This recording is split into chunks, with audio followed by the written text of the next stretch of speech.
And I want to say I really appreciate and respect you for coming on, because I talked to your team. I said that there's a lot of things that I don't believe, and they still allowed you to be here and you came. So I really do appreciate and respect that. Thank you, man. And my view is, you shouldn't run for president and hide. And my job is I'm going to tell the people who I am and what I stand for, and whether they believe it is, that's a free country, right? Everybody's free to arrive at their own opinions.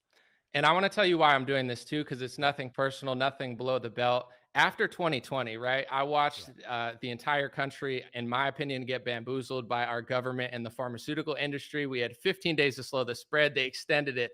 They printed trillions of dollars, right? We pretty Yep. much threw out conservatism and libertarianism completely.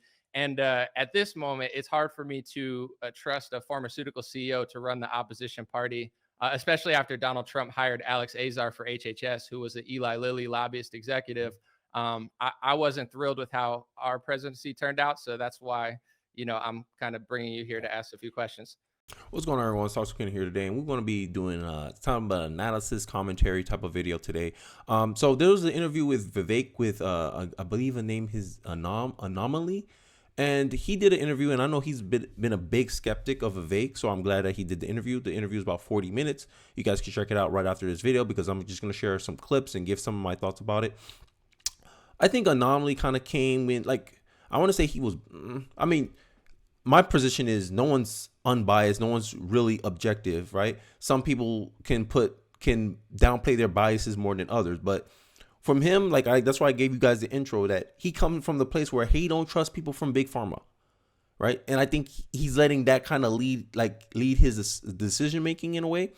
I'm thinking, and don't get me wrong, this was a good interview. I like the interview. I'm a Vivek supporter. Just want to throw that context out there. So I'm gonna look at Vivek more favorably than someone who's less trusting of Vivek.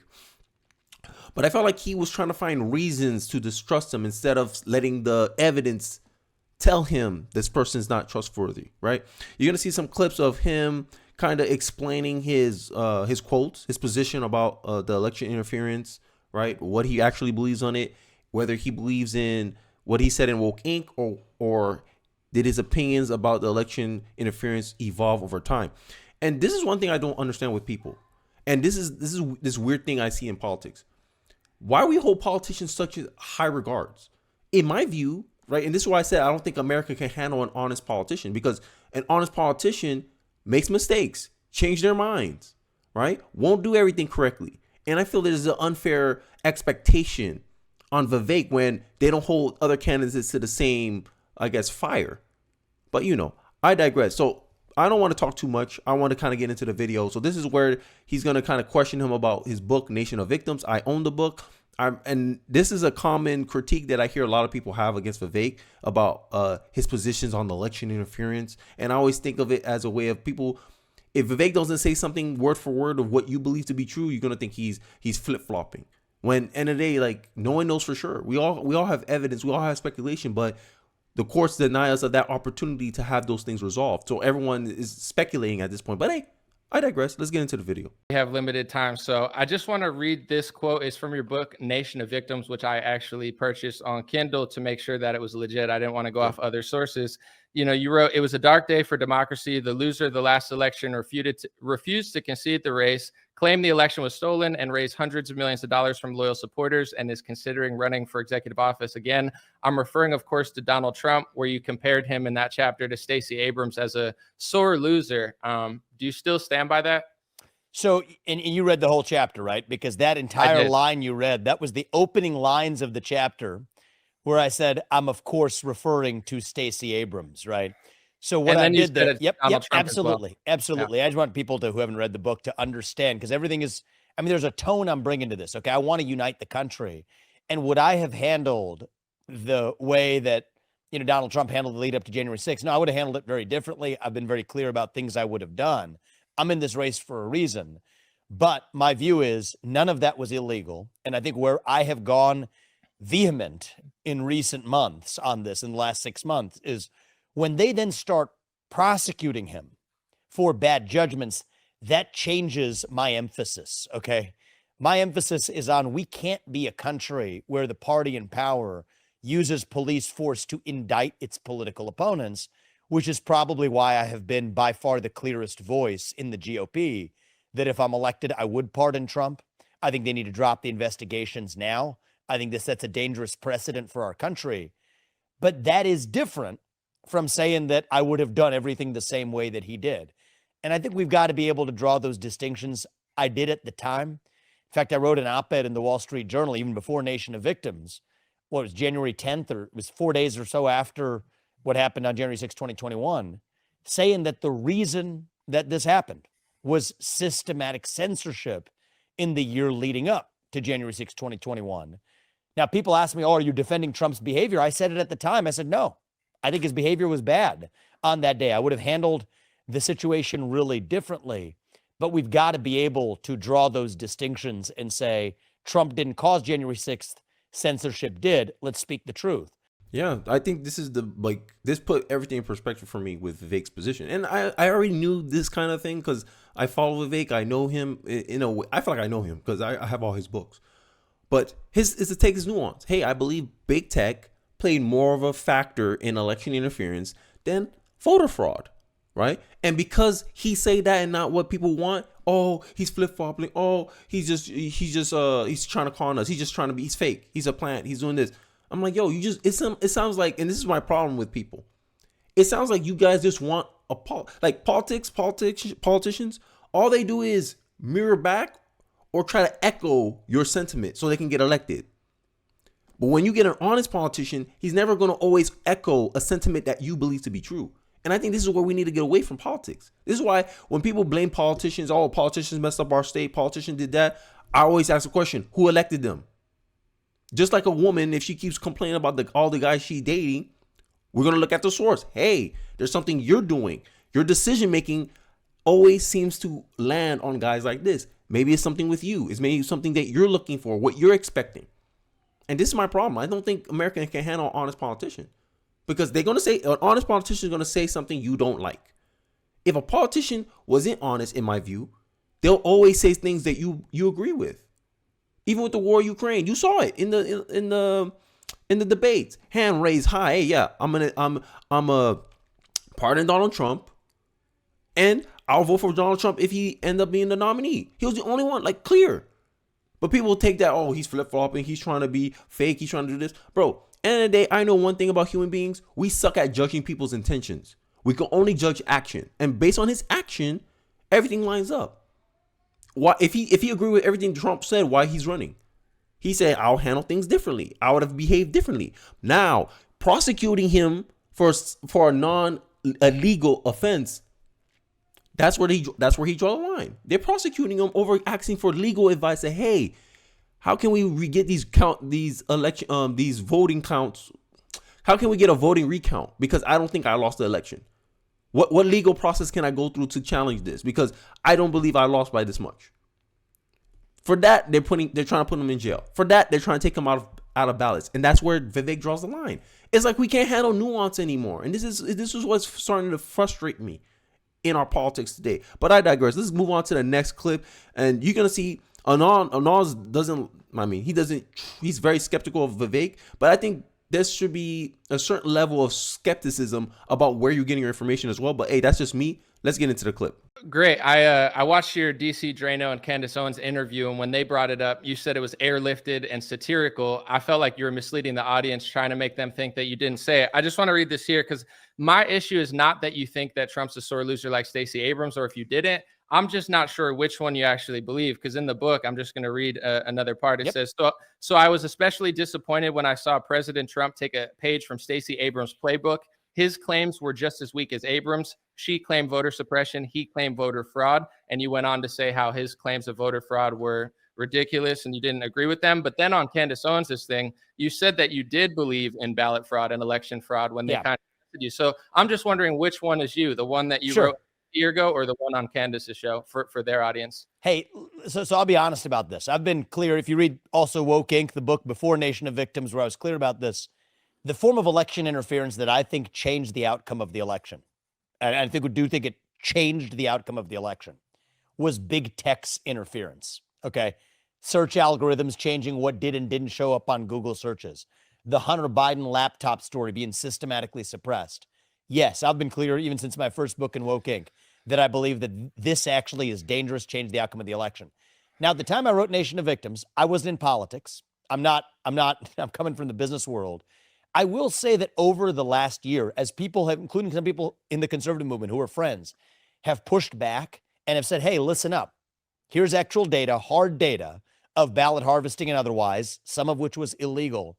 I am now persuaded that there was ballot fraud. I'm not yet persuaded that it was of a scale that we know could have changed the election result. It's a clear answer. But this is the thing. It seems like people just want to hear what they want to hear. It's like they want these politicians to. At the end of the day, this is why career politicians win. This is why our politics are in the position it is today, because politicians know this. Hey, you can't disagree with the people because you ain't gonna get elected. So let's play into that. Oh yeah, it's voter fraud. But you get someone honest who's like, yo, I don't really care if I actually become president because I'm worth a billy. And if I don't make it in president, I can make impact elsewhere. So when you get a guy like that, he's gonna be like, hey, I'm gonna take a nuanced take. Hey, I don't really believe that voter fraud could have decided the election. I think big tech censorship did. And he even admitted that as he get more evidence, he starts being persuaded that it's a possible option, but he still doesn't believe it. Right? But people take that as flip-flopping. No, I take that as nuance, which our politics lack today, because now I feel like politics right now feel like a theater right now. Like I'm watching a show. Maybe you can blame Trump for that, but I don't know. But it seems like we lack nuance now, right? RFK talks with some nuance, and I'm like, hey, I can't agree with this, but I don't agree with his subscription or his solution for it, but I can agree that's a problem. People will be like, oh, you like RFK now? Like, what's going on? I don't understand. This is how these politicians give American people the runaround. And this is why I start my channel, because I think, end of the day, if the American people had all the evidence, all the facts on their hands, and knew what the government can't do and can't do, a lot of these politicians can't make these false, bold promises that can't lead into anywhere. And I think that's honestly a problem in our politics today. But hey, I digress.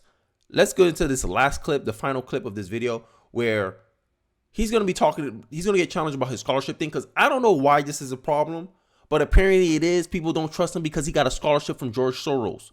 And I find this to be so ridiculous. But hey, who knows, right? Maybe if you're a 24-year-old kid, you're going to graduate school, trying to get your, I don't know what degree he was trying to get for, maybe get your master's, maybe get your MBA, and you wanted to pay $50,000 less, no matter how much money you make. It's like me saying, hey, when I become a millionaire, I don't take discounts anymore. People have, I don't understand it, but hey, I digress. Let's take a look at this final clip, and I'll wrap up with my final thoughts at the end of it. Let's take a look. Scholarship, was it in 2011 to go to law school? 2010, From when I applied for it. Paul and Daisy Soros. So what have you been telling people about that? Because obviously a lot of people are skeptical. Yeah, sure. I mean, look, I'd say my advice to everybody is be skeptical of anybody who's telling anything when they're running for office. Here's the facts. I was 24 or 25 years old in the fall of 2010 when I applied. On a Fridays, when I heard about it, the deadline was Monday. There was classmates who said, oh, there's a scholarship. First time I heard about it, but $50,000, I'm not going to turn that down. In my early 20s, filled out a scholarship application over the weekend. The funder of it, the main funder, not George Soros, but Paul Soros. It's his brother, right, who made his money independently, who, by the way, now is long dead, who funds the scholarship. It's a generic scholarship. Hundreds of kids. Him dead doesn't matter though. It would be saying like, I took he's dead now. It's like, you asked me to let you finish. So I'm gonna ask for the same courtesy. If you asked me to explain it, the guy is long dead, because I think the big question that comes up is who's the boogeyman pulling the strings, and so the answer is I think it's relevant to know this guy's long dead, made his money independently, has totally different background from George Soros as well, but nonetheless, I wasn't even paying attention to this. I couldn't have told you what George Soros's ties were, let alone George Soros. Why I wasn't paying attention to him. A different guy named Paul Soros is funding the scholarship. At the age of 24, I would have had to be an idiot, a fool, to turn down a merit scholarship that you win to help pay for graduate school, as hundreds of other kids win generically. And I'm honest about that. That's exactly what I did. Were there strings attached? No, there weren't. Now, the reason I also bring these other facts up, because I think it's just important for skeptical people to stay skeptical, is that I have no tie to George Soros other than criticizing him. There are other candidates who has tied to George Soros. I mean, George Soros' investment partners have hosted fundraisers for other prominent Republican candidates in this race as recently as June. Ron DeSantis. George Soros has praised other candidates in this race. That's not me. Has praised other candidates he wants to see as the Republican nominee. That's not me. There's candidates in this race who have received multi-million dollar, $100+ million loans from George Soros. That's not me. I'm not saying that to disqualify the other candidates, but I am saying that when people get a lot of information, yes, be skeptical, but be skeptical where it's coming from too. And for my part, yes, I'm honest about it. I took a 24-year-old scholarship in the year 2010 from a guy who's related to George Soros. You know, if that's going to stop somebody to say they shouldn't vote for me, that's their decision. But I think that anybody who would have turned that down should not be allowed anywhere near the White House doing trade deals on behalf of this country. So yeah, you heard it straight from the horse's mouth. And in the video, and I'm not going to show it because you guys can watch the full thing if you're interested in the interview. But in the video, the guy Anomaly will start talking about how he made millions of dollars. And in my view, this is how I think, because I believe I'm truly a logical person. This is me. Like, I'm a skeptic. I'm as big as a skeptic as anyone can be. But I know there's limits with my skepticism. I know, hey, Kenny, you can be overly skeptical. And I think this was Anomaly's problem in the interview. And I didn't watch the whole thing. I watched about 30 minutes. Like, I had like 16 minutes left because I had other things to do. But that's how I felt. Like, he like I opened up in the intro of the video. He distrusts Big Pharma. And I think he's projecting that on Vivek. And he's more like trying to, I guess, confirm his beliefs. He's already set a view of Vivek, and he's just trying to prove it to himself. So the way he come across, that's how I take it. Like I said, human beings, we suck at judging intentions. It may not have been his intentions, but to me, that's how it came off. One of the skepticism I would have asked is like, okay, yeah, he made millions and millions of dollars, but you realize he was living in New York, I believe, at the time. I don't know, right? But I'm guessing because, you know, I heard Wall Street, I heard hedge fund. In my head, I automatically think New York. New York, 40% of your taxes is gone. So technically, if you want to he made $1 million, but take home pay, he lost a lot of that, right? And I'm guessing graduate school is pretty expensive too. Who wouldn't want to take $50,000 to make it a less of a burden on you? That's $15,000 he would not have to spend. I don't get where these people get this idea that when you become a millionaire, you don't care about money. Like it's absurd to me. Right? And this is people who lack almost financial literacy. If you think, oh, he's a millionaire, he don't need $50,000. Who's to say you don't know this person's financial situation? And he's 24 years old. Like ask an average 24-year-old kid. I'm 27. Ask a kid 24 years old, hey, I know you're making a good killing, but would you take $50,000 in scholarship? Yes. People do it all the time for their MBA. But for some reason with Vivek, oh, that's a reason not to trust him. That's a reason not to vote for him. I just don't believe it. But hey, I digress. Let me know your thoughts in the comment section below. Did you check out the interview? Did you see it? Did you like my commentary? Did you disagree with my commentary? I would like to hear it in the comment section below. Don't forget to like, comment, subscribe. I'll catch you guys on the next one. Thanks for watching till the end of the video. Peace.